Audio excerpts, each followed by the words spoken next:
chosen one. Heaven truly did pause for you.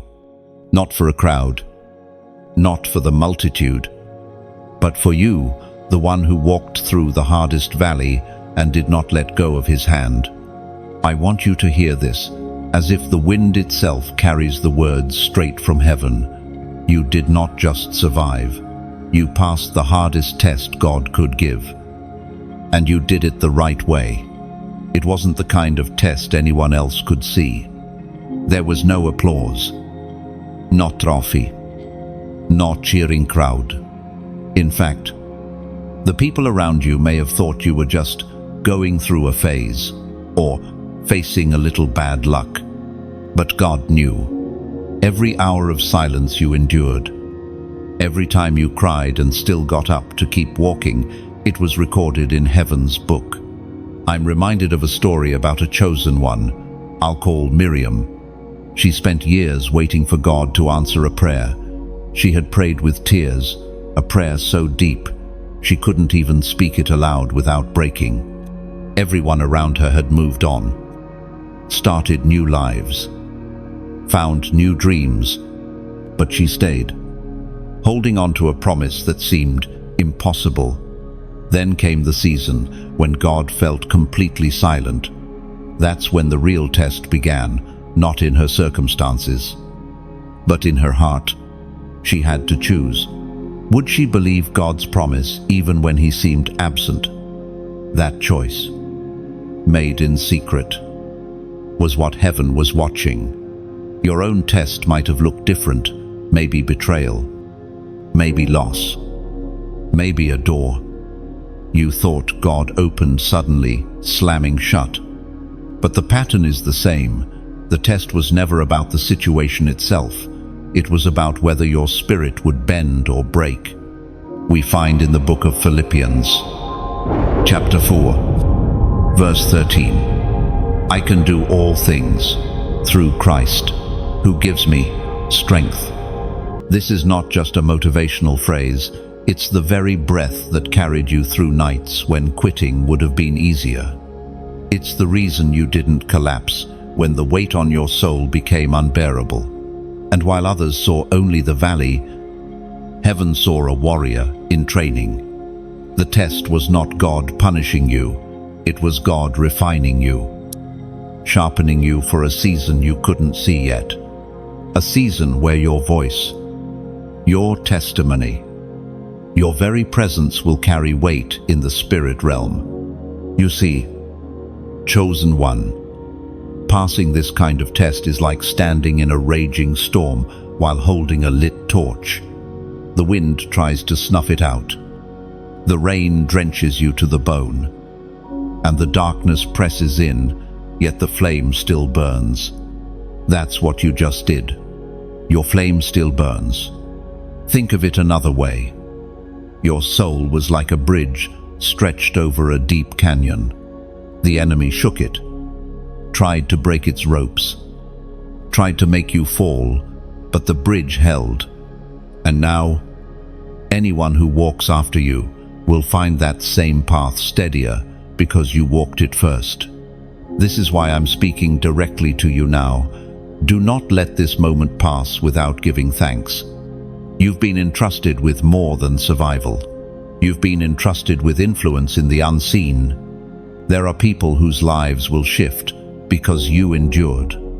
And yes, if this word is reaching deep into you right now, share it so it can reach someone else in their valley. Like this message. Subscribe if you haven't yet. And in the comments, write the number 413 as a sign that you are declaring Philippians 4:13 over your own life. That single act can be a spark for someone else's breakthrough. Miriam's story didn't end in silence one day. When she least expected it, God moved. The answer came, not as a whisper, but as a flood. Every tear she had sown was returned in joy. And when she spoke her story, it wasn't her eloquence that changed people. It was the weight of someone who had walked through the valley with God and lived to tell about it. That's where you are now. take a deep breath. You've passed a test that most people never even recognize they're in. God has smiled over your obedience. Angels have marked your endurance. The valley is not your permanent address. Your name is already being spoken in heaven's courts for what comes next. And now, the ground beneath your feet is shifting. Doors that were bolted shut are loosening. The same hands that once trembled in weakness are being strengthened for new assignments. You are not returning to the life you had before. You are stepping into territory prepared for those who endure. Walk forward with boldness, for the one who tested you is the one who now sends you.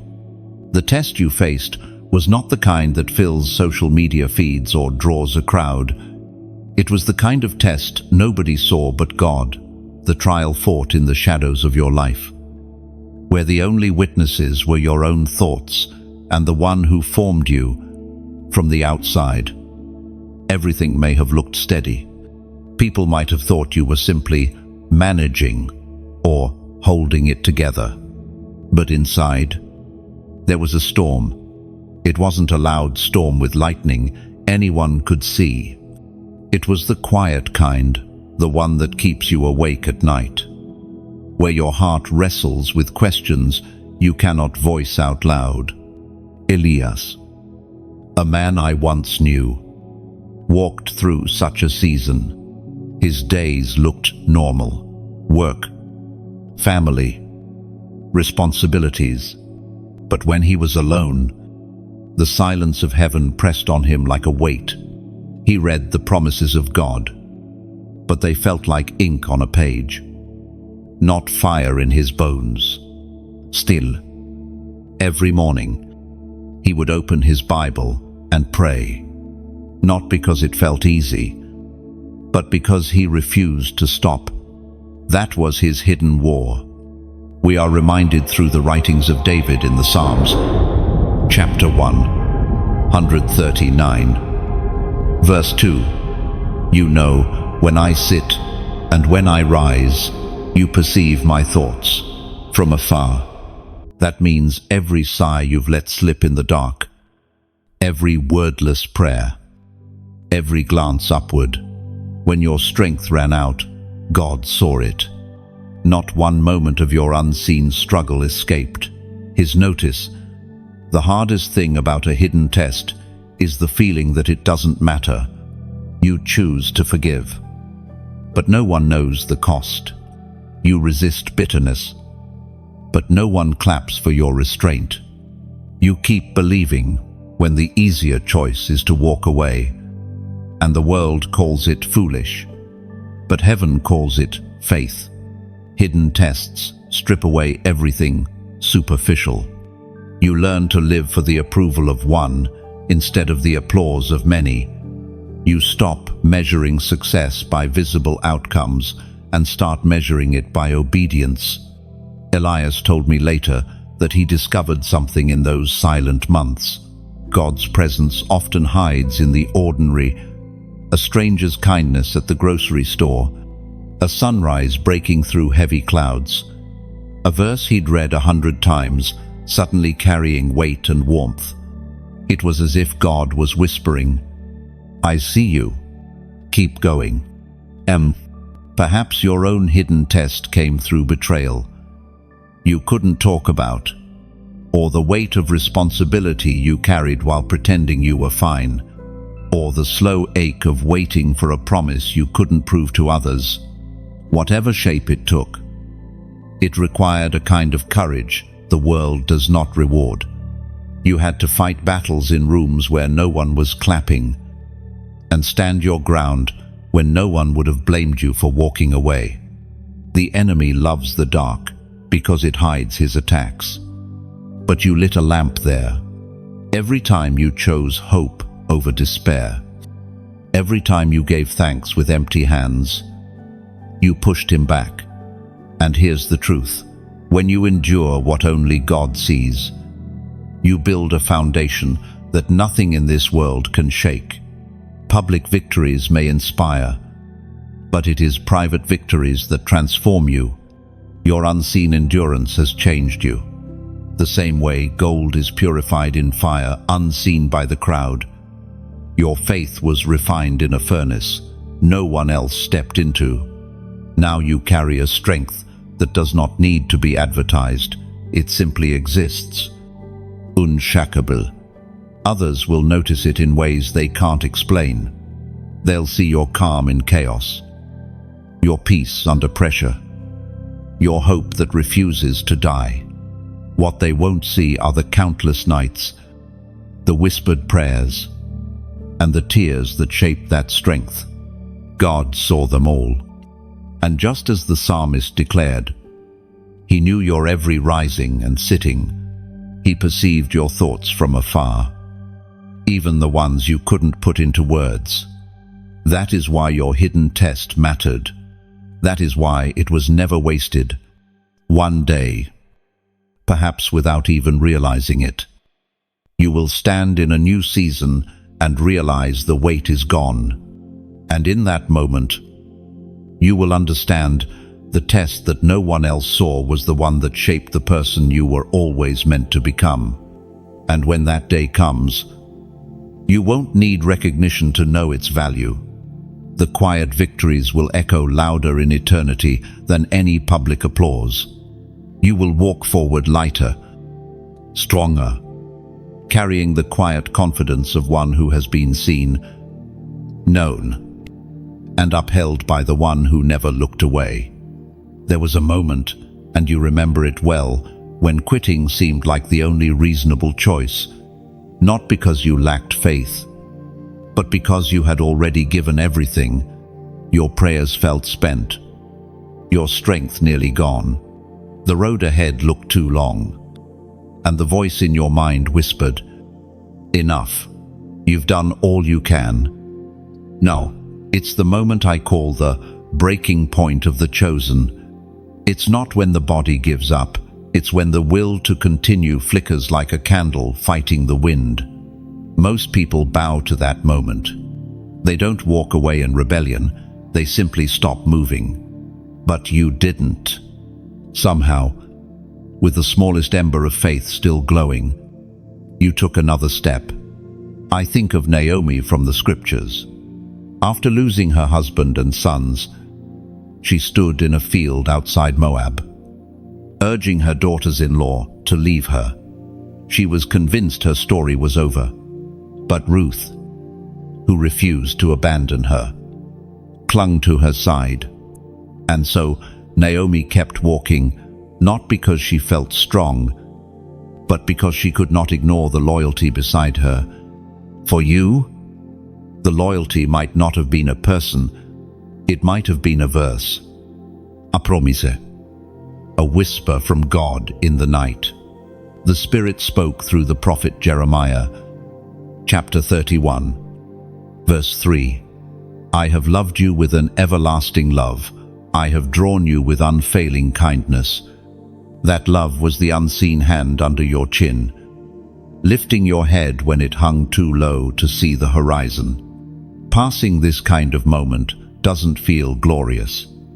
It feels like dragging your feet through mud while carrying a weight too heavy to bear. But in heaven's eyes, every step you took was a declaration of war against the darkness. Every step said, I will not let go. No, your decision to keep moving in that moment is why you are still standing. If you had stopped, the enemy would have celebrated. Instead, you robbed him of his victory. You kept the torch burning. You proved that faith is not measured by how loud we shout when we're strong, but by how steady we move when our knees shake. Think about it. In that moment, God was not looking for a sprint. He was looking for persistence. Like a captain steering a ship through a hurricane, you didn't need to be fast. You just needed to keep the bow pointed toward the light. Now I want you to do something. Right here. Right now. Step by step. Type those 3 words in the comments. Because that is exactly how you survived the moment you wanted to quit. Not by running, not by leaping, but by taking one step, then another, even when each one felt heavy. When you write it, you're declaring that your pace doesn't have to be fast to be faithful, and that every single step forward is an act of victory in itself. This is the strange beauty of the breaking point. It reveals the strength you didn't know you had. It forces you to rely on God in ways comfort never could. And it turns your survival into a testimony that will one day pull someone else back from the edge. So don't look at that moment as your near defeat. Look at it as the proof that you are, indeed, chosen for endurance. You didn't just pass the test, you broke the mold of what giving up looks like. You redefined it into pressing on, even when pressing on meant crawling. And the next time you face that point, because life will bring new breaking points, you will not tremble the same way. You'll remember this one, and you'll know you've already walked through worse and lived. And when that memory returns, it won't come back as pain. It will come back as proof. Proof that the breaking point is not the end, but the birth of a deeper strength. You will recall the heaviness, yes, but also the quiet voice that urged, one more step. That same voice will rise again, steady and sure, reminding you that storms are temporary, but the will to endure reshapes eternity. Others may never know the cost of that endurance, but they will feel the difference when you walk into a room. Your presence will carry the weight of one who has been to the edge and returned with fire still in their eyes. And without saying a word, you will speak to the weary. It's possible. You can make it. And in that moment, your survival becomes someone else's roadmap to hope. The enemy's last desperate push is never subtle. It is the kind of assault that comes when you are already exhausted, when your defenses seem at their weakest, and when you have begun to hope the battle is almost over. That is when darkness throws everything it has left at you, not because you are failing, but because you are closer to breakthrough than you realize. It often arrives in a sudden collision of troubles, an unexpected loss, a conversation that cuts deep, a door that slams shut without explanation. The timing feels cruel, almost calculated, and in truth, it is. The enemy studies your journey. He knows when you are vulnerable, but what he forgets is that you are not standing on your own strength. There's a chosen one, I'll call Jonah. For years, he had been faithful through small storms, financial strain, a difficult work environment, the quiet grief of dreams deferred. Then, just when he began to see signs of change, a wave of crises hit all at once. A betrayal from someone he trusted, a sudden health scare, a situation at work that threatened everything he had built. It felt like being dragged under by a riptide after nearly reaching the shore. Jonah later told me it was in those weeks that he realized the nature of the attack. It wasn't random. It was strategic, a final push to get him to surrender right before the tide turned. That awareness didn't make the storm easier, but it gave him the determination to plant his feet and refuse to be swept away. Your own last push might have looked different. Perhaps it was a surge of doubt after months of standing firm. Maybe it was a relationship fracture that shook your trust in people. Maybe it was a string of unexpected disappointments that made you question whether God's promises were real for you. Whatever form it took, it was designed to feel like the final blow. The apostle reminds us in his letter to the Ephesians, chapter 6, verse 13, "Therefore put on the full armor of God, so that when the day of evil comes, you may be able to stand your ground. and after you have done everything, to stand. This is the stance you took. Even when you didn't feel strong, not because you were unshaken, but because you refused to surrender the ground God had given you. The perseverance required here is not the slow, steady endurance of an everyday trial. This is the kind that digs in when the ground feels like it's crumbling beneath you. It's choosing to keep your eyes on God, even when the wind roars, the water rises, and every voice says to turn back. In the moment of the enemy's last push, you find out what you have built your life on. If it's built on comfort, you crumble. If it's built on applause, you run. But if it's built on the unshakable truth of God's word, you may bend, you may sway, but you will not break. The last push exposes lies that you are fragile, unlucky, unworthy of victory, and replaces them with truth. You are stronger than you thought, held more firmly than you knew, and already on the side of victory. Jonah's story ended in quiet triumph. His challenges didn't vanish, but the enemy's attacks lost their sting. They no longer dictated his peace. And that was when he knew the battle had already turned. The last desperate push often signals the enemy's retreat. It rages most fiercely when darkness knows its time is short. Your own last push was just that the enemy had nothing left to throw at you that could separate you from God's hand. You stood, and in standing, you declared the one truth that shakes darkness. Your faith is not for sale. The pressure was immense, but it revealed your anchor. It drove your roots deeper into the bedrock of God's promises. And perhaps that is the victory the enemy fears most. Not that you survived, but that you emerged immune to his old tactics.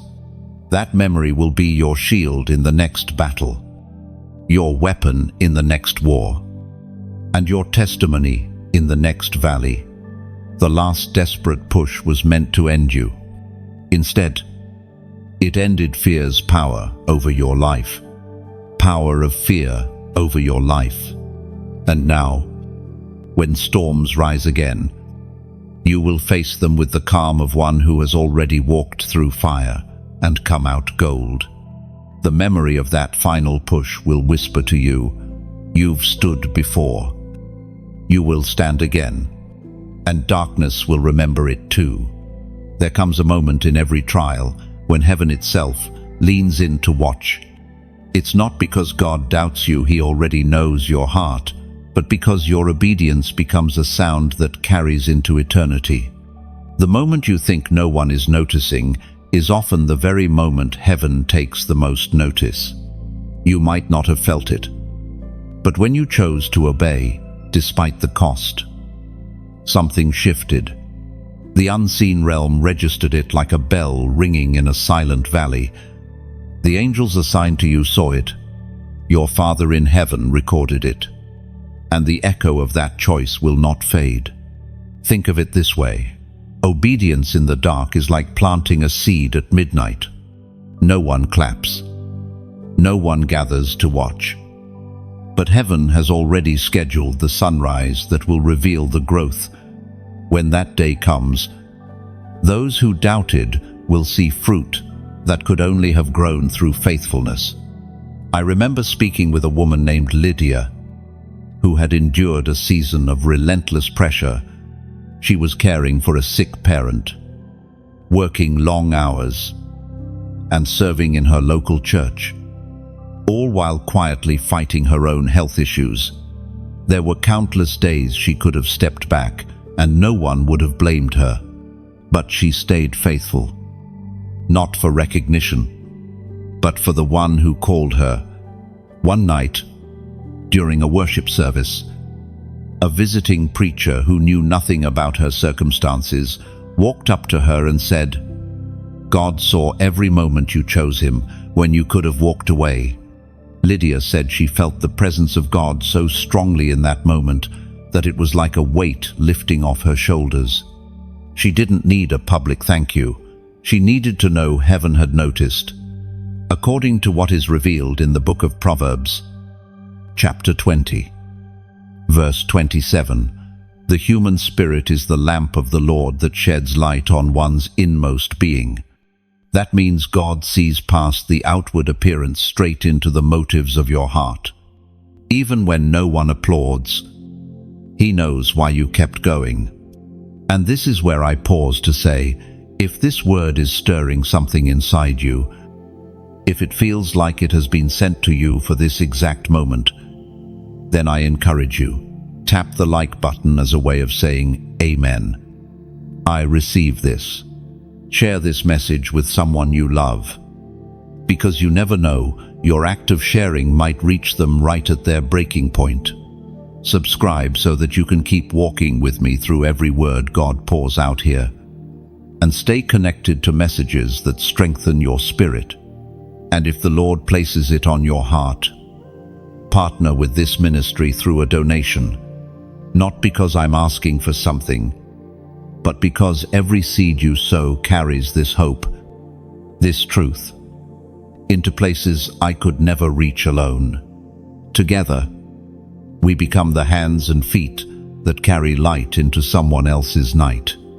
The moment heaven took notice of you wasn't about you being perfect, it was about you being steadfast.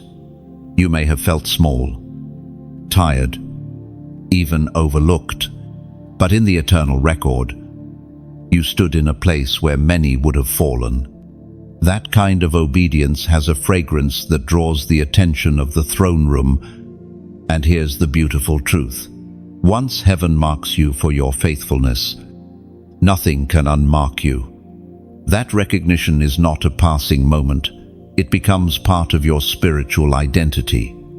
Everywhere you go, you carry the invisible stamp of one who has been seen and approved by God Himself. So keep walking with that awareness. The next step you take is not just another step, it's a continuation of the sound that heaven is still listening to. The sound of a life that says yes to God, even when the world says quit. And when you walk into your next season, you will carry that awareness like a mantle. It will affect the way you speak, the way you pray, and even the way you see yourself. You'll no longer wonder if God is paying attention. You'll move with the quiet confidence of someone who knows heaven has already called their name. People around you might sense something different, but won't be able to explain it. That's because they're encountering the fragrance of obedience, the lingering presence of one who has been seen and affirmed by the King. And each new act of faith, each small yes you give Him, will add to that fragrance. It will be impossible to hide, because true faithfulness has a way of spilling over into every space you enter, leaving traces of heaven wherever you go. The test within the test is the part few ever notice while they're in it. You think you understand the trial you're facing. You brace yourself for its challenges. And then buried within it comes another layer. This hidden layer isn't about your external situation, it's about refining what's inside you. It's like climbing a mountain, thinking you've reached the summit, only to see another peak beyond the clouds. That moment can break some people, but for the chosen ones, it becomes the place where God's deepest work happens. I knew a man named Caleb who experienced this. His first test was financial. He lost his job unexpectedly. It was a crushing blow, but he kept trusting God, applying for new work, and leaning on his faith. That seemed like the whole battle, until the second layer revealed itself. Offers came, but each one required him to compromise values he had promised God he would never bend on. That was the real test. It wasn't whether he would find work, it was whether he would remain pure in heart when opportunities came wrapped in temptation. That's the thing about the test within the test. the visible struggle hides a more dangerous one. You might think you're wrestling with a delay. But in truth, God is checking if you will wait without complaining. You might think the trial is about loss, but God is measuring whether you will trust His goodness when you can't see restoration. As Jesus Himself declared in the Gospel of Matthew, chapter 25, verse 21, "Well done, good and faithful servant. You have been faithful with a few things. I will put you in charge of many things." The test within the test is where that faithfulness is proven in the small, hidden choices that no one else may ever know about. In my own life, I've seen how these layered tests reveal what even I didn't know was inside me. It's one thing to endure a storm. It's another to endure it without letting bitterness take root. It's one thing to wait. It's another to wait with joy. It's one thing to trust God for provision. It's another to trust Him enough to turn down an opportunity that looks like provision but doesn't carry His blessing. Caleb eventually received a job offer that aligned perfectly with his skills and his convictions. When he looked back, he realized that the months of waiting were never just about finding employment. They were about proving he could hold the line on his values, even when desperate. That was the gold God was after. Maybe you've experienced something similar. Perhaps the relationship that ended wasn't the whole test. The deeper part was whether you'd keep your heart soft toward people. Maybe the sickness you battled wasn't the whole test. The deeper part was whether you'd keep praising God when you felt weak. The hidden layer is often more important than the visible one because it shapes who you become long after the trial ends. If you pass the outer test but fail the inner one, the victory is hollow. But if you pass the inner test, even if the outer circumstances don't change right away, you walk away with a strength that can't be stolen.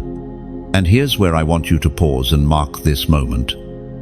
Type the number 525 the comments.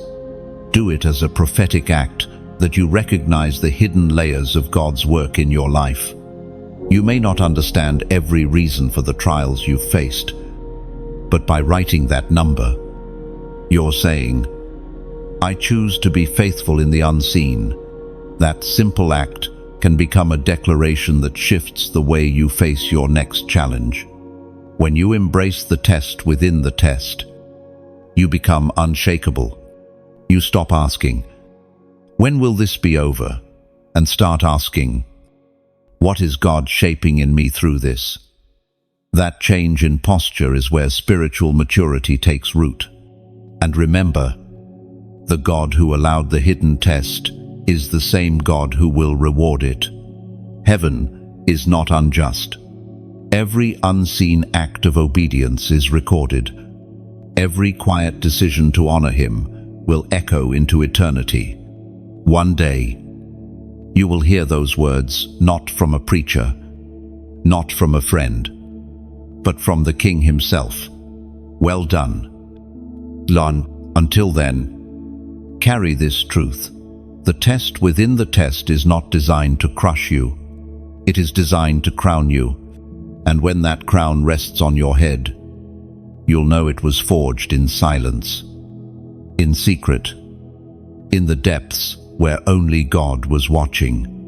The hidden victory will shine brighter than any applause the world could ever give. Why was your road narrower than most? It wasn't because God was punishing you. It was because He was protecting what He placed inside you. Not every path can hold the weight of the calling you carry. A narrow road means fewer distractions, fewer shortcuts, and fewer companions. It means walking away from opportunities that others are free to take because you sense in your spirit they aren't for you. It means staying in seasons longer than feels comfortable because God knows what's ahead requires deeper roots than you thought you'd need. I think of a young woman named Rebecca. From childhood, she felt different, not in a prideful way, but in the quiet awareness that her steps were ordered, while her friends seemed to move freely. She kept encountering limits. Jobs she thought were perfect suddenly fell through.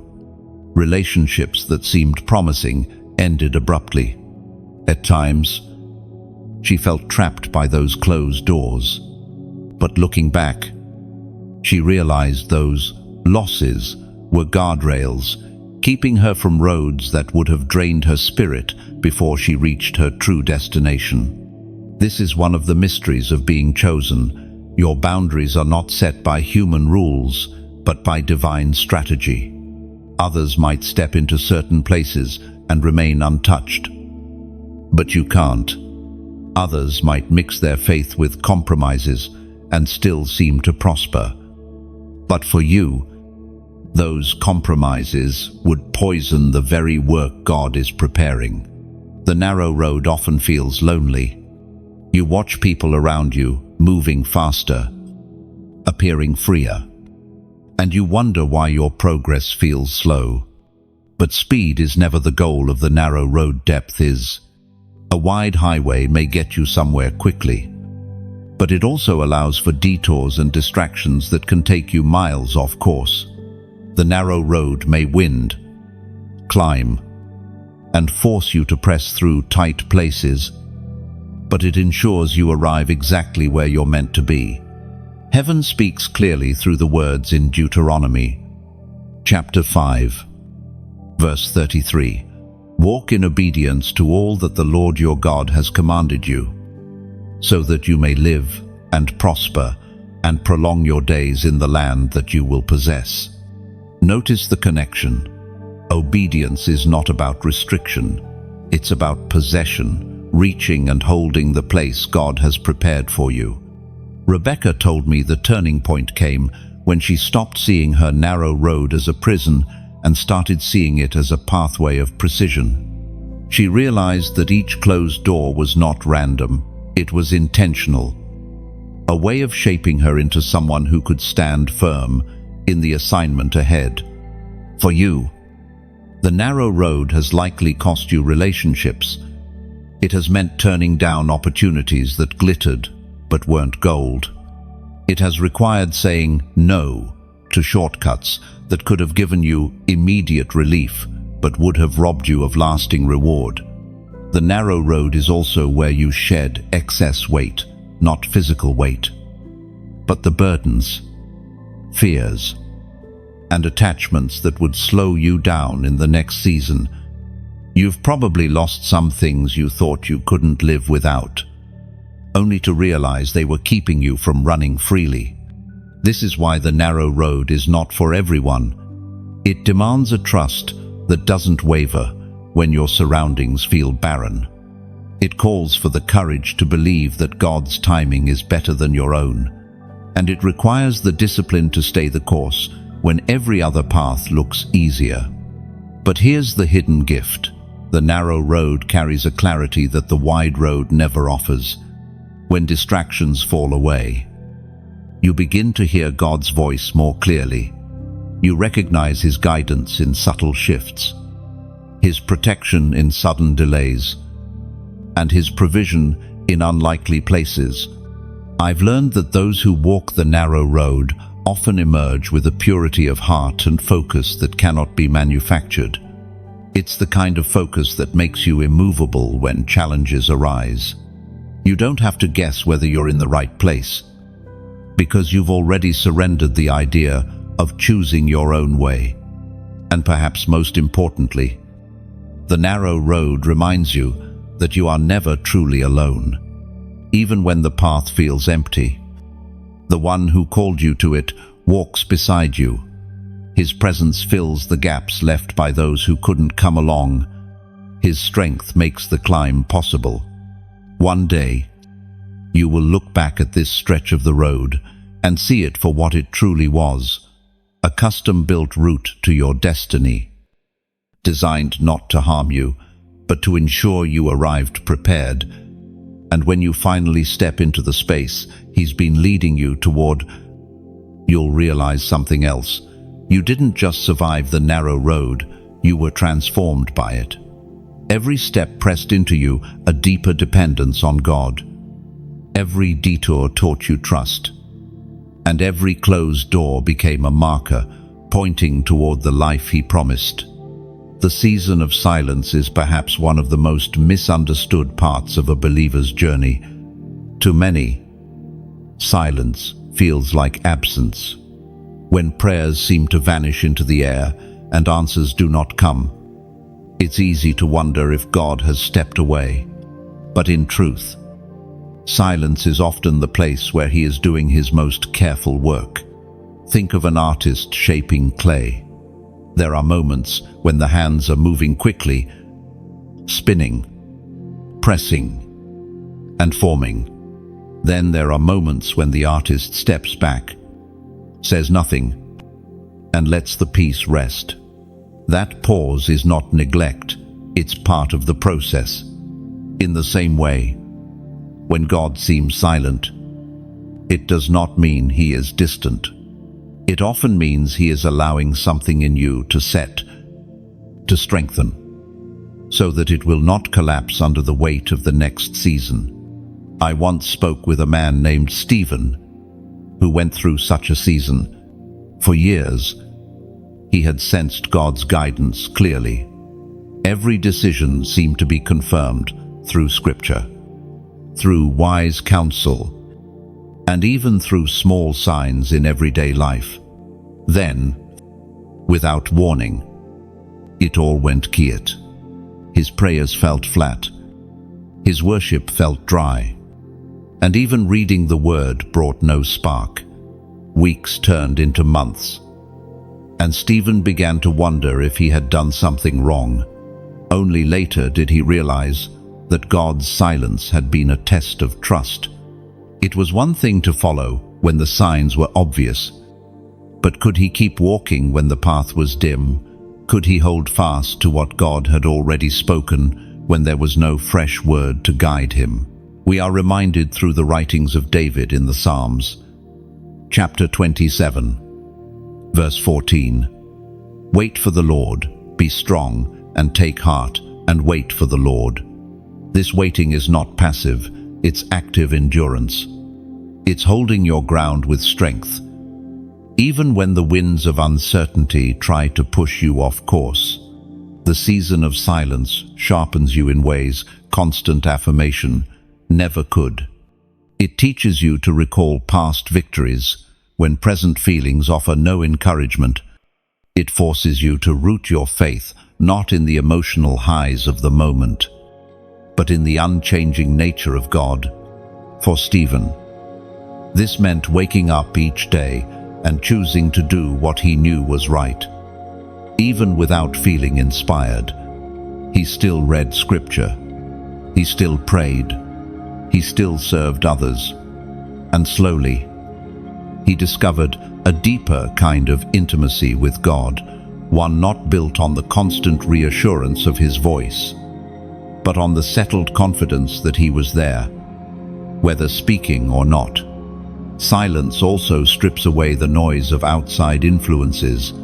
When the voices of people and the rush of circumstances quiet down, you can begin to hear the faint stirrings of your own heart. You can see where your motives have been pure and where they've been tangled with fear or pride. It's not an easy place to be. The silence can stretch longer than you think you can bear. But the truth is, you are being prepared to stand on promises rather than on feelings. And when the silence finally breaks, you'll find that your spiritual ears are sharper, your heart is steadier, and your discernment is keener. Some of the greatest shifts in history have been birthed out of silence.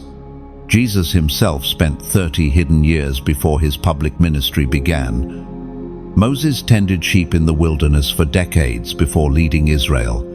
Those seasons were not wasted, they were necessary. Your own season of silence will one day make sense in the same way. The delay will reveal itself as preparation. The stillness will prove to have been a shelter, and the quiet will be remembered not as a void, but as the space where God fortified your spirit for what was to come. When you emerge from it, the noise of the world will not have the same pull on you. You'll know how to hear God in a whisper because you learned to trust Him in the stillness. And that ability will carry you through storms that would have overwhelmed you before. The season of silence is not the end of your story. It's the deep breath before the next chapter begins. Hold steady and let it do its work. And when the next chapter begins, you will step into it with a steadiness. Others will notice but not fully understand. They'll see your peace in chaos, your clarity in confusion, and wonder where it came from. You'll know it was forged in the quiet, where God spoke without words. Your faith became a weapon long before you realized it. In the natural, it might have looked like you were simply holding on, refusing to let go of what God promised you. But in the spiritual realm, every act of trust became a strike against the darkness. Faith is not passive. It's not a quiet agreement with God's plan while sitting back and doing nothing. True faith moves. It speaks. It acts. It stands its ground. And when you stood, your stance became a shield that the enemy's arrows could not penetrate. I think of Daniel in the lion's den. His faith wasn't loud, it was steady. He didn't plead with the king. He didn't fight the guards. He simply trusted that God would do what He said. That trust disarmed fear, and in the end, the lions' mouths stayed shut.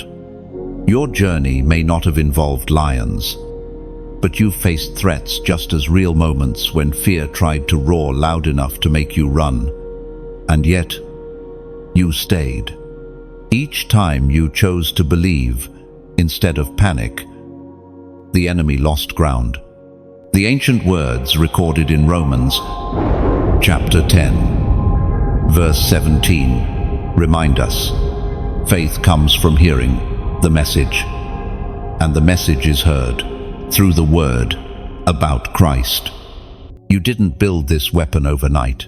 It was forged through every sermon you listened to, every scripture you read, every quiet prayer you whispered. And here's what's powerful. The enemy can't take that weapon from you. He can try to make you doubt it, try to distract you from using it. But as long as you keep your ears open to God's word, your faith will keep growing sharper. Faith as a weapon is not about ignoring reality. It's about confronting reality with a higher truth. It's looking at the storm and saying, "You're real, but my God is greater." It's facing the mountain and speaking to it, knowing it must move. I once spoke with a woman named Elise, who faced a devastating medical diagnosis. She prayed. She sought treatment. And through it all, she refused to let fear dictate her words. Every day she declared healing scriptures over herself, not because she was pretending the sickness didn't exist, but because she knew the word carried a higher authority. Months later, the doctors couldn't explain her recovery. Elise could. Your faith has done the same in unseen ways. It may have shifted atmospheres in your home, brought peace into chaotic spaces, or silenced lies before they took root. Every time you've wielded it, you've proven to the unseen realm that you know whose side you're on. Now I want you to mark this moment with a declaration. Faith wins. Type those 2 words in the comments. They may look small on the screen, but they're a roar in the spirit. You're declaring that no matter what comes next, your faith will be the deciding factor, not fear, not doubt, not the voice of the enemy. The more you use your faith, the stronger it becomes. Just like a sword, it gains balance in your grip. It moves with greater precision, and it becomes an extension of who you are. The battles you've already faced have trained you for the ones ahead. So hold your weapon high, keep it polished with the word, sharpened with prayer, and ready at all times. Because when your faith is active, the darkness has no choice but to retreat. And remember this, a weapon unused will eventually grow dull, but a weapon consistently wielded becomes part of your identity. The enemy knows this, which is why he tries so hard to keep you silent, distracted, or discouraged. If he can't take your faith, he will try to convince you it's not effective. That's why you must keep swinging. Every small act of trust is like another strike against his plans. Choosing gratitude when it would be easier to complain, that's a strike. Speaking life over a situation when the facts scream death, that's a strike. Refusing to rehearse old wounds in your mind, that's a strike. Faith also multiplies in the presence of other believers. When you share your testimony, you're not just telling a story, you're handing someone else a weapon. You're saying, "Here, I've proven this blade works. Now you use it." That's how communities of faith become armies, not through sheer numbers, but through shared victories. And the beauty of this weapon is that it's fueled by something endless, the Word of God. There will never be a shortage of promises to stand on, never a limit to the truth you can declare. The more you know His Word, the more unstoppable you become. Your faith has already won battles you'll only understand fully in eternity. And the fight ahead, it's already tilting in your favor. The crown that's already in motion is not a distant dream, it's a reality being prepared in the unseen, even now. When God promises a reward, it's not a vague, sentimental idea. In heaven's storehouses, things are set in place, ordered, and shaped for you before you even see them with your eyes. Crowns in the kingdom are not made of gold alone. They are woven with obedience, inlaid with endurance, and polished by every act of faithfulness you've shown. Every time you said yes to God when no would have been easier, a new facet was added to that crown. Every time you stood your ground against fear, a fresh jewel was set in place. I remember speaking to an elderly man named Victor, who had walked with God for over 60 years. When I asked him what he was most looking forward to in eternity, he didn't mention streets of gold or the end of pain. He said, "I want to see my crown, not because I earned it, but because it will remind me of all the times God carried me when I could not walk." That's the heart of it. The crown is not proof of your greatness, but of His faithfulness in you. We find in the book of James, chapter 1, verse 12, "Blessed is the one who perseveres under trial, because, having stood the test, that person will receive the crown of life that the Lord has promised to those who love Him." That crown is already in motion, because your life has already been marked by moments heaven calls worthy. And here's the thing, you don't have to wait until eternity to see the effects of that crown. Crowns in Scripture often symbolize authority and influence, and God has already begun to let you walk in those measures on earth. The peace you carry into anxious rooms, the wisdom you bring to conversations, the courage you model in the face of adversity, these are early glimpses of the authority your crown represents. There's a beautiful mystery here as you live faithfully now. The crown that awaits you grows in glory, and at the same time, the authority it symbolizes flows into your present season.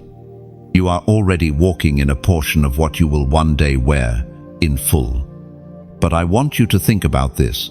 What if the next act of obedience you take adds the final piece to a section of that crown. What if your next decision to forgive, to serve, to love boldly is the exact thing heaven has been waiting for to complete a part of your eternal reward?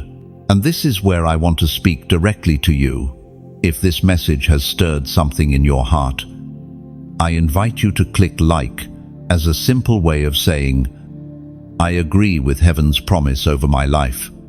Share this word with someone who might be weary in their journey, because your share could become the reminder they need to keep moving toward their own crown. Subscribe so you stay connected to more messages like this, words that strengthen your spirit and keep your eyes on the eternal reward.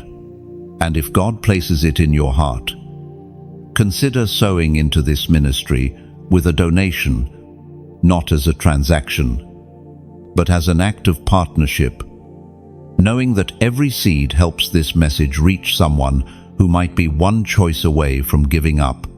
Together, we can place a crown on someone else's story before they even see it coming.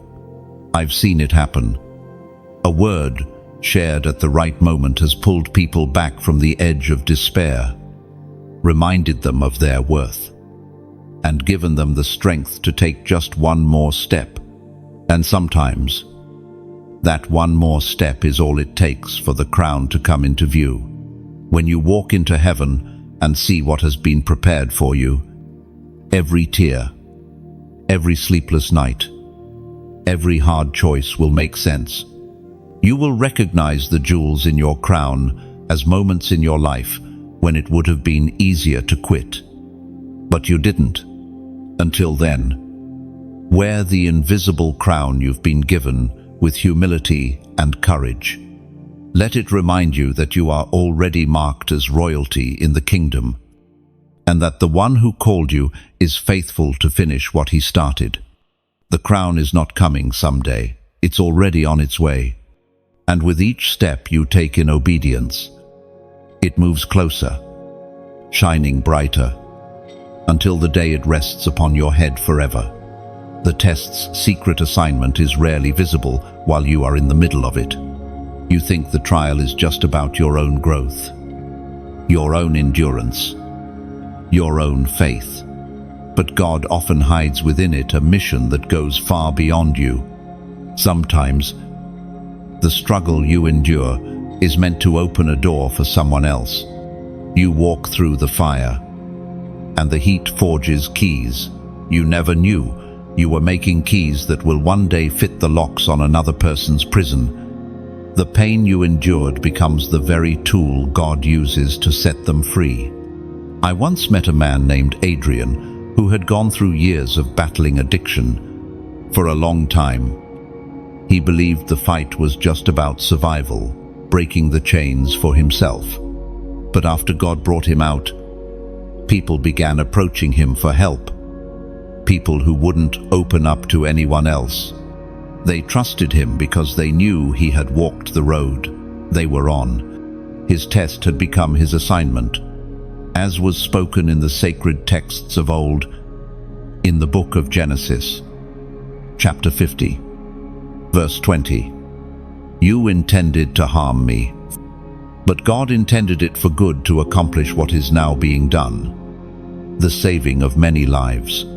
Joseph spoke those words to his brothers, but they echo into our own stories. What the enemy tried to use to destroy you, God can and will use to rescue others. The secret assignment often unfolds quietly.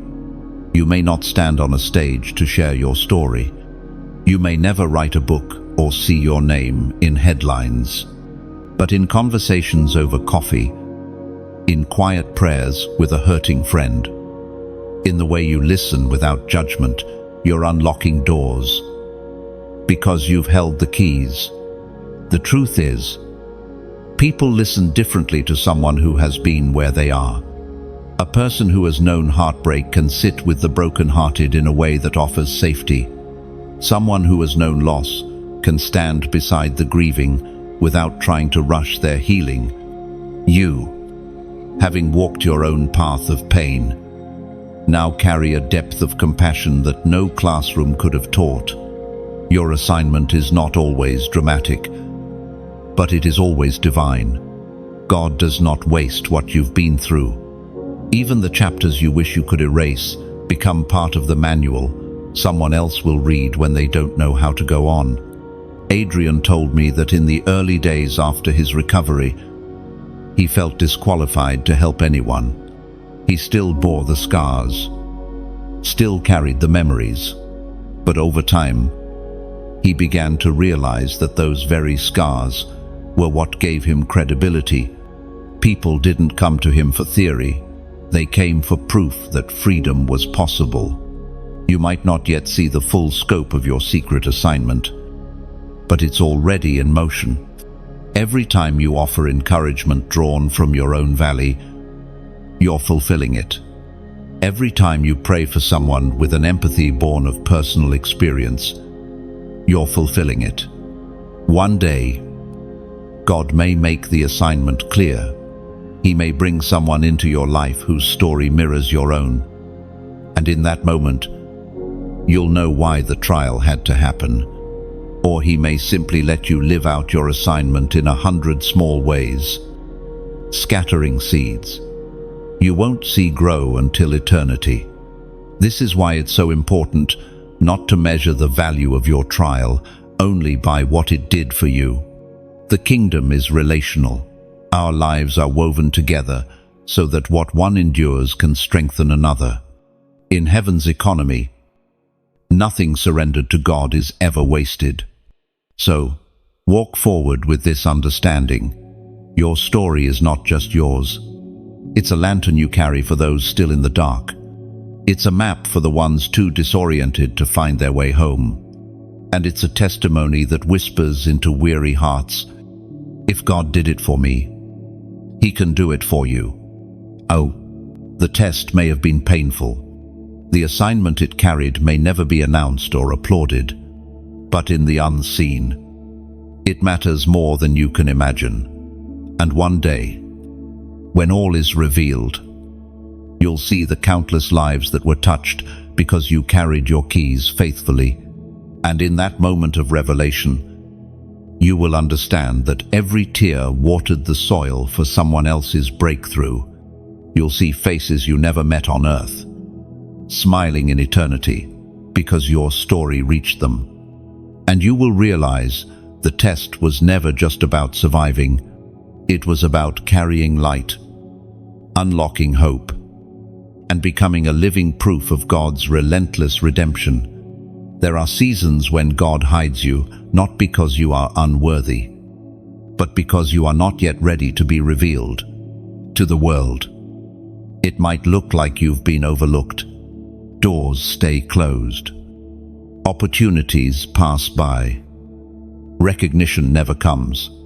But in heaven's eyes, you are being preserved for the right moment. Think of a seed planted deep in the soil. No one can see it. It receives no applause for its growth. Yet under the surface, roots are forming, strength is building, and life is preparing to break through. If that seed were exposed too soon, the harshness of the elements could kill it. So the gardener keeps it hidden until its strength can sustain the life it's meant to bear. I knew a young worship leader named Anna who went through such a season. She had talent, skill, and a heart for God. She thought her gift was ready for the stage. But God saw something she couldn't, that her character needed to grow to match her calling. So, for years, she served in small, unseen places. It felt like a delay, but it was actually a shield. As the prophet Isaiah wrote in chapter 49, verse 2, "He made my mouth like a sharpened sword. In the shadow of his hand, he hid me. He made me into a polished arrow and concealed me in his quiver." That concealment is not rejection, it's preparation. When God hides you, He shields you from premature exposure. You might not see the dangers. He's protecting you from pride that could overtake you, relationships that could derail you, spiritual attacks you're not yet ready to withstand. He keeps you in his shadow so that when the time comes, you'll not only step into the spotlight, but also stand firm in it. Anna told me later that when her season of hiddenness ended, she was grateful it had lasted as long as it did. By the time God opened the door for her ministry to expand, she was anchored, humble, and far more capable of handling the weight of influence. Without that hidden season, the very blessing she longed for could have broken her. Maybe you feel hidden right now. Your prayers seem unheard, your work unnoticed, your progress slow. But heaven is still watching. The roots are still growing. The arrow is still being polished. And I want you to acknowledge this moment as part of God's design. Type the number 841 in the comments as a prophetic declaration that you trust His timing in revealing you. That number will stand as your yes to God's process, a way of saying, even if I am unseen now, I believe you are preparing me for the right moment. Then, in time, the hidden season will end. The soil will break open. The arrow will leave the quiver. The song, the business, the ministry, the purpose you've carried quietly will step into its appointed place. And when it does, you'll know you didn't force it. You were released into it by the hand of God. So, do not despise the shadow. Do not curse the waiting. One day, you'll see that the time you spent hidden was the most important chapter of your preparation. And when that day comes, you will not step into the light as someone desperate for validation. You will walk in as someone already approved by God.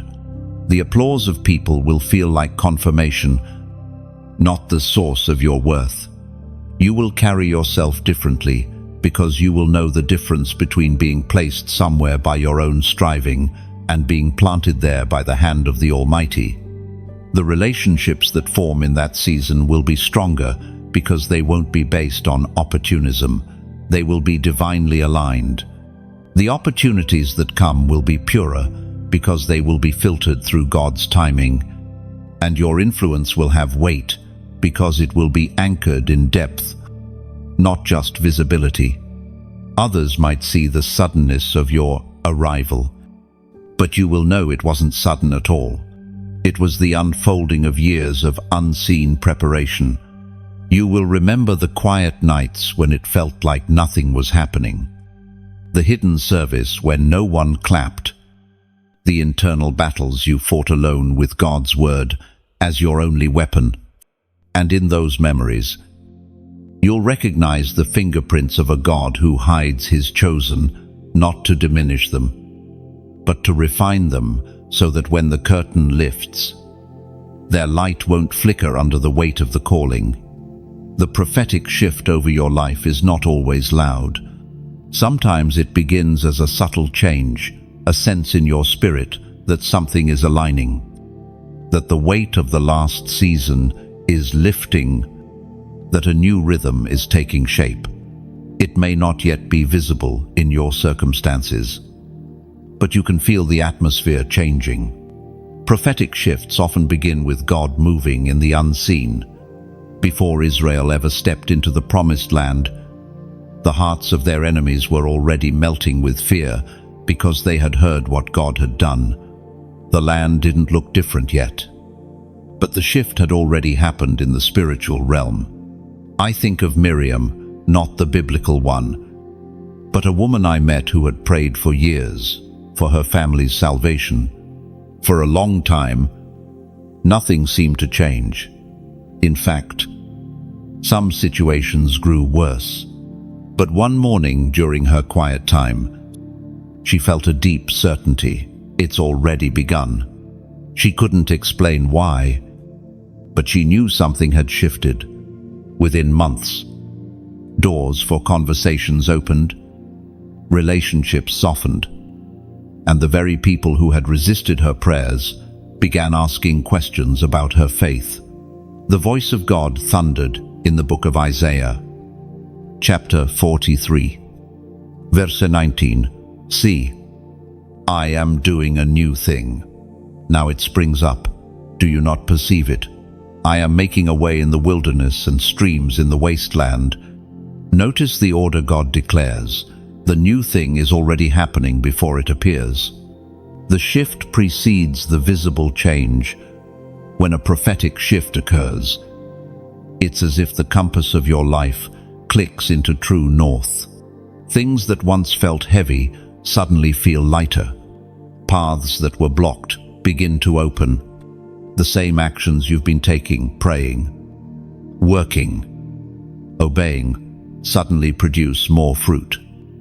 Not because you're doing something drastically different, but because God's timing has turned in your favor. It's important to recognize that a shift is not the same as instant completion. The Israelites still had to march into the land, still had to fight battles, still had to take possession. But from the moment God declared the shift, the outcome was already settled. The battles were no longer about if they would win, but how they would walk into the victory in your life. This might mean you start sensing peace in areas that once caused anxiety. It could mean divine connections begin to appear, the right people at the right time with the right words. It could mean that doors you've been knocking on for years finally open, or new doors you never considered swing wide unexpectedly. Miriam told me that once she realized the shift had happened, her prayers changed. She no longer prayed as if she were begging for something distant. She began thanking God for what was already moving toward her. That posture of gratitude accelerated the visible unfolding of what God had already set in motion. You might be standing in such a moment now. The external evidence may be minimal, but your spirit knows. That knowing is not wishful thinking. It's the Holy Spirit aligning your perception with heaven's reality. And when your perception shifts, your actions follow. You start speaking differently, moving differently, expecting differently. Prophetic shifts often demand that you prepare before you see the full picture. Noah built the ark before the rain. The widow gathered jars before the oil flowed. Faith acts in alignment with what God has declared, even when the landscape hasn't caught up yet. If you sense this is where you are, don't dismiss it as just emotion. Test it against God's word. Bring it before Him in prayer. And then begin to walk as if the shift is real, because in the spiritual realm, it already is. One day, the visible will match what you've been sensing in your spirit. And when that happens, you'll realize the shift wasn't a sudden miracle, but the culmination of countless unseen alignments that God had been orchestrating all along. And when that day arrives, you will look back on the quiet months, even years before the breakthrough, and see them differently. You'll see how God was rearranging pieces, moving hearts, and clearing obstacles you didn't even know were there. You'll realize the delays were not denials, but divine timing, ensuring everything was in place. The gratitude you feel in that moment will be deeper, because you will know the shift didn't come from your striving, but from His sovereign hand. And with that awareness, you'll step into the new season with boldness, knowing heaven has already gone before you. There's a reason you couldn't go back. Once God has moved you forward in His plan, the road behind you is no longer yours to travel. It may still exist in your memory, and at times you may feel its pull. But in the kingdom, forward is the only direction. When Israel left Egypt, there were moments in the wilderness when they longed to return. The familiarity of their old life seemed safer than the uncertainty ahead, but God had closed that chapter. The Red Sea they crossed was not just a miracle of deliverance, it was a barrier that ensured they could not turn back to slavery. In your life, God has placed similar points of no return. A relationship that ended. A conviction that rooted so deeply you could never undo it. A revelation of His truth that you can't unsee. These moments are spiritual thresholds. Crossing them means that even if you try to go back, you will no longer fit there. I recall a man named Joel who had built his life around his career. It defined him, consumed him, and dictated his identity. But after a personal encounter with God, he couldn't see his work the same way. Even though the job remained, the old mindset didn't. He could no longer chase success for its own sake. He was living for something higher now. As the apostle writes in the book of Philippians, chapter 3, verse 13, forgetting what is behind and straining toward what is ahead. This isn't about erasing memory, it's about releasing the authority the past once held over your future. The inability to go back can feel bittersweet. You may miss the simplicity of old seasons or the people who were once part of them, but that longing often fades as you begin to see the purpose in your current path. God doesn't remove the option to go back as punishment, He removes it as protection. There's a spiritual law at work here. The moment you've tasted the freedom of walking in God's will, anything less will feel hollow. The places you once settled for will no longer satisfy. That's because your spirit has been stretched by truth. And truth doesn't shrink to fit old containers. Sometimes, not being able to go back is what keeps you moving when forward feels uncertain. The road ahead may be steep or fog-covered, but with no return path. Your only choice is to trust the one leading you. Joel told me there were days he questioned whether he'd made the right choice in surrendering his old ambitions. But every time he considered returning to them, the thought felt wrong, heavy, lifeless. Over time, he realized it wasn't nostalgia, it was a temptation to trade the eternal for the temporary. And God had given him the wisdom to say, no. You may find the same in your own story. Doors that were once open no longer budge. Opportunities you used to chase now seem meaningless. Friendships that defined you have drifted away. At first, it can feel like loss, but in reality, it's divine redirection. When you embrace this, you stop mourning what's behind and start investing in what's ahead. You begin to pour your energy into the journey forward, trusting that if God closed the way back, it's because what's in front of you is infinitely better.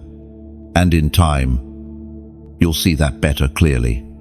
You'll stand in a place you never imagined, with blessings you couldn't have orchestrated, and realize the closed roads behind you were the very thing that made this possible. The truth is, you were never meant to fit into the old life again. You've been remade for the road ahead, and when you finally grasp that, your heart will settle into peace. You won't keep glancing over your shoulder, wondering if you left something valuable behind. Instead, you'll walk with a quiet confidence, knowing that everything meant for you is ahead, not behind. The people, opportunities, and seasons that once defined you were stepping stones, not destinations. Even the painful chapters will lose their sting as you see how they shaped the strength you carry now. And as you press forward, you'll notice something remarkable. The further you move into God's plan, the less power the past has over you. It becomes a story of grace, rather than a chain of regret. In that freedom, you'll discover the joy of traveling light, unburdened and unstoppable, fixed on the horizon where His promises await you. Your victory echoes in heaven, not just once, not just in the moment you overcame, but continually, like a song that doesn't fade. When you passed the test, when you stood your ground, when you chose obedience over compromise, heaven didn't just witness it, heaven celebrated it. In the unseen realm, your perseverance has a sound. Scripture tells us that there is rejoicing in heaven over one sinner who repents, but that rejoicing isn't limited to salvation moments alone. Every time you choose God in the middle of pressure, your name is spoken in the courts of heaven. Your faith is remembered. I think of David, standing before Goliath. His victory didn't only belong to him, it resounded through Israel's camp. That one act of courage shifted the atmosphere for an entire nation. In the same way, your victories ripple outward. They strengthen others. They inspire hope. And they declare to the darkness that God's people cannot be shaken. As we read in the book of Revelation, chapter 12, verse 11, they triumphed over him by the blood of the Lamb and by the word of their testimony. Your victory isn't just about survival, it's your testimony, and testimonies carry authority. I remember meeting a woman named Serena who had endured years of silent struggle in her marriage. Many thought it would end, but she chose to believe God for restoration, even when it seemed impossible. Years later, when the breakthrough came, she didn't just rejoice privately, she began quietly sharing her story with others in similar battles.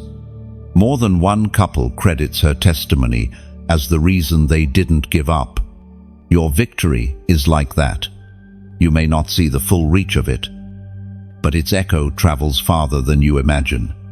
It weaves into the stories of people you'll never meet this side of eternity.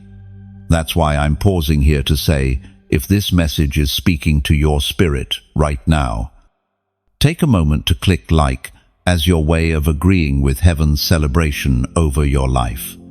Share this with someone who needs to be reminded that victory is possible, because your share might be the sound that calls them out of despair.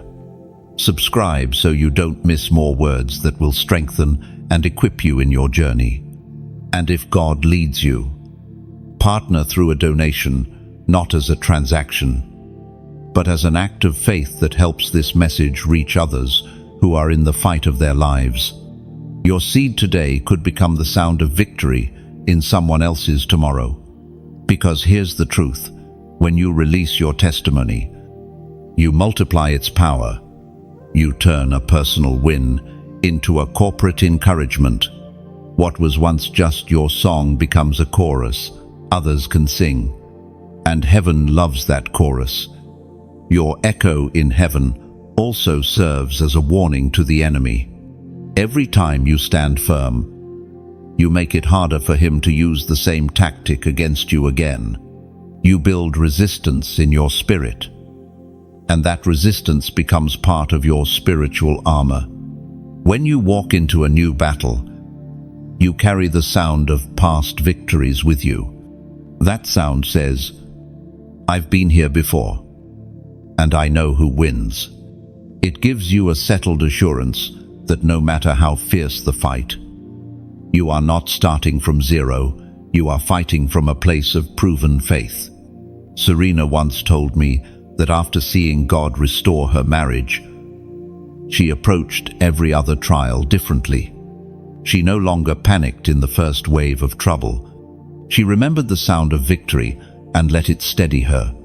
That's what happens when your victory echoes in heaven. It echoes in you too. So walk today knowing that your win was not small. It was seen, celebrated, and recorded. And long after the moment has passed, its sound is still shaking the spiritual atmosphere in your favor. And one day, when you stand before the throne, you'll hear that echo again, not as a distant sound, but as a living reality. You'll see how each act of faith, each refusal to give up, each whispered prayer in the dark became part of heaven's song. You'll see the faces of those who were strengthened because you stood, even when no one knew you were fighting. And you'll realize your story was never just about you. It was about the kingdom advancing through your obedience. In that moment, every sacrifice will feel light compared to the joy of knowing you let God write his victory through your life. And the echo will not end. It will be part of your eternity. What the test unlocked in you is worth more than the resolution of the test itself. The outcome was important, yes, but the transformation inside you, that was the true treasure God was after. Trials are never only about what you face, they're about what you become in the process. Think of a locked chest hidden deep inside a mountain. It's not easy to reach. You have to climb steep cliffs, endure storms, and press through darkness to find it. But once you open it, you discover wealth far greater than the effort it took to get there. Your test was that journey, and the wealth is the spiritual strength, clarity, and authority you now carry. I once met a man named Thomas who went through a painful betrayal from a close friend. For months, he prayed only for reconciliation. But in that long waiting, something else happened. God taught him how to guard his heart without closing it, how to forgive deeply without ignoring the wound, and how to lean fully on God for validation instead of people. By the time reconciliation came, Thomas realized the lessons had changed him more than the resolution had relieved him. As the Apostle Peter wrote in his first letter, chapter 1, verse 7, "These have come so that the proven genuineness of your faith, of greater worth than gold, which perishes, even though refined by fire, may result in praise, glory, and honor when Jesus Christ is revealed." The refinement was the real reward. Your test likely unlocked gifts you didn't know you had. Perhaps it awakened a deeper compassion for others walking through pain. Perhaps it sharpened your discernment, allowing you to sense danger or deception before it strikes. Maybe it solidified a patience in you that nothing else could teach. These qualities can't be manufactured in comfort. They are forged in the tension between desperation and trust. They are the lasting fruit of the Spirit: love, joy, peace, patience, kindness, goodness, faithfulness, gentleness, and self-control pressed into you by the weight of the trial. Sometimes, the test also unlocks a clearer sense of calling.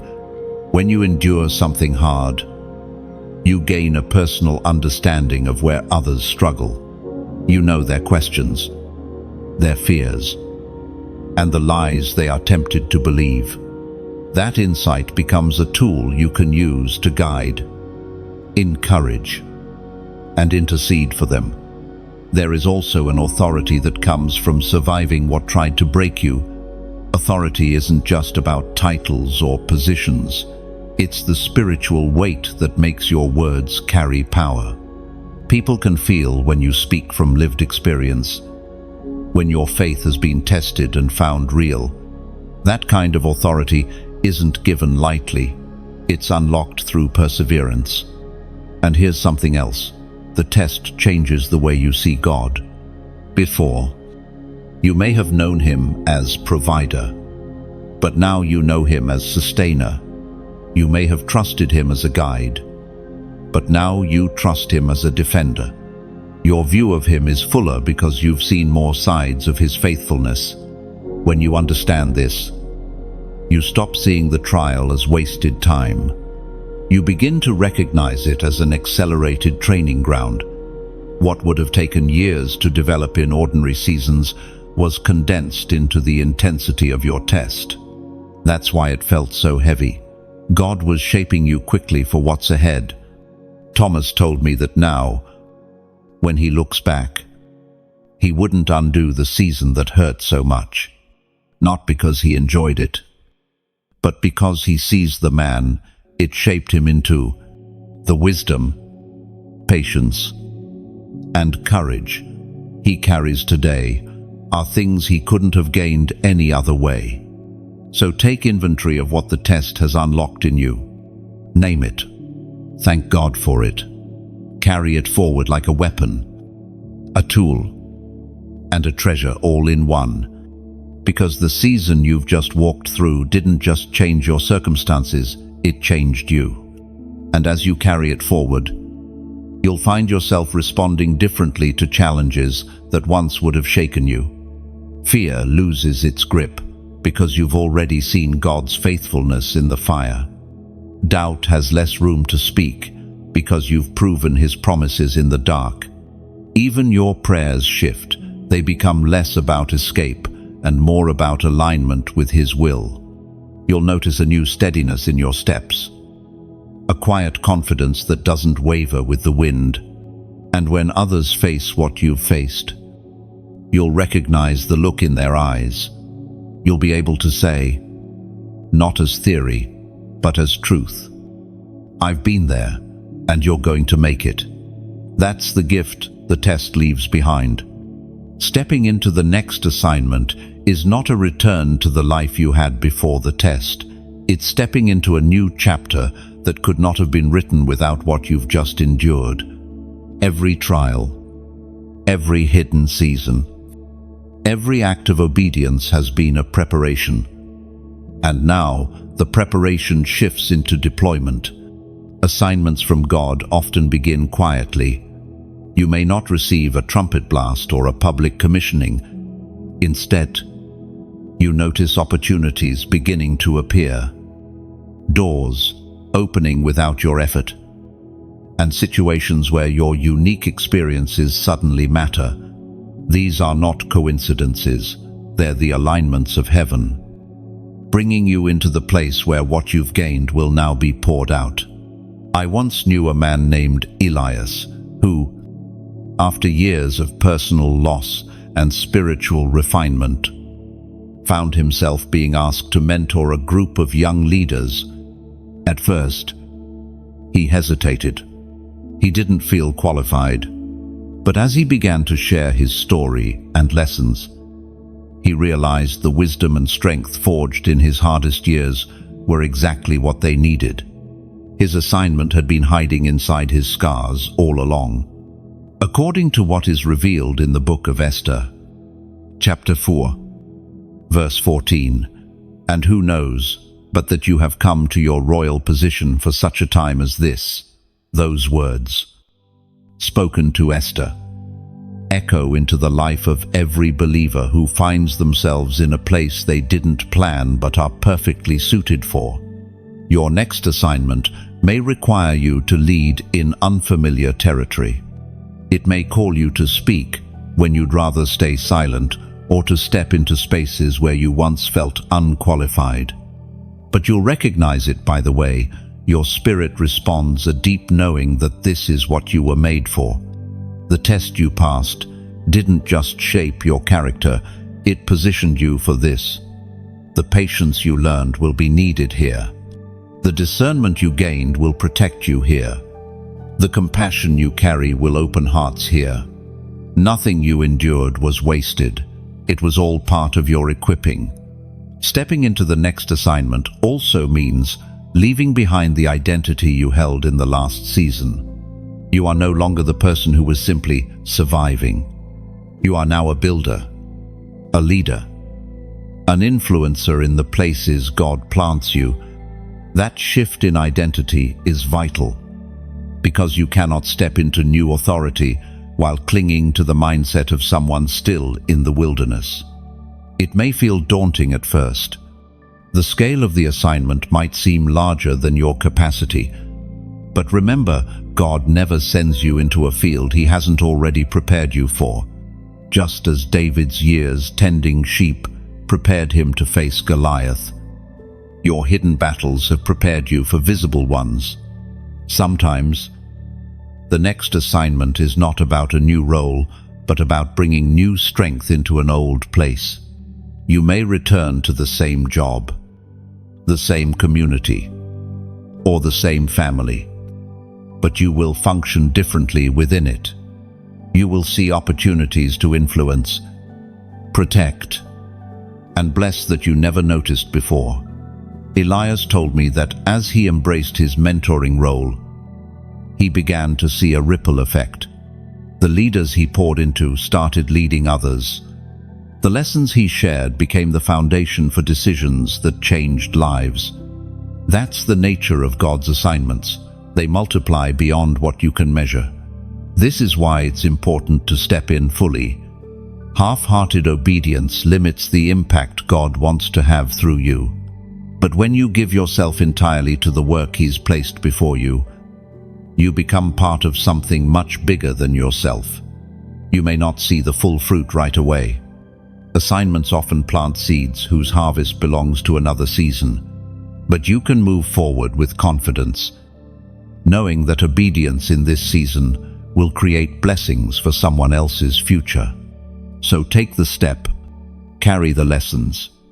Live as someone who understands the value of what they've been entrusted with. Your next assignment has already begun, and heaven is watching not to test you this time, but to cheer you on as you run. And as you run, you'll sense the quiet strength of every season that prepared you. The weight you once carried has turned into endurance. The tears you shed have watered the ground beneath your feet. Each step will feel lighter, not because the road is easy, but because your spirit knows its purpose. You're not wandering anymore. You're moving with divine precision toward what was always meant for you. And so, the journey comes full circle. You began with uncertainty, with questions, perhaps even with doubt. Yet here you are not the same person who started, but someone refined, strengthened, and crowned with a deeper understanding of God's faithfulness. Everything you endured has not only proven your endurance, but has positioned you for the fullness of what lies ahead. The hardest test of all was not meant to break you, it was meant to reveal you. And you have been revealed as one who trusts, obeys, and overcomes. Your story matters. Someone, somewhere, is standing where you once stood, searching for hope, desperate for a sign to keep going. If this word has stirred something in you, tap like as your way of saying, "I receive this." Share it with a friend or even quietly post it. You never know whose midnight moment your light might reach. Leave a simple comment with the number 521 as a prophetic marker, declaring that you are stepping into your God-appointed chapter. Stay connected. Subscribe so you won't miss the words that will strengthen and steady you in the days ahead. And if God places it on your heart, consider giving to this work, not as a duty, but as a seed of faith, knowing it will help place hope into someone else's hands right when they need it most. Together, we become part of heaven's rescue mission. You have walked through the valley and discovered it was a pathway to the mountain. You have faced the fire and found that it refined you rather than consumed you. Now you stand on the threshold of what's next, not empty-handed, but carrying the wisdom, courage, and authority to walk into it without fear.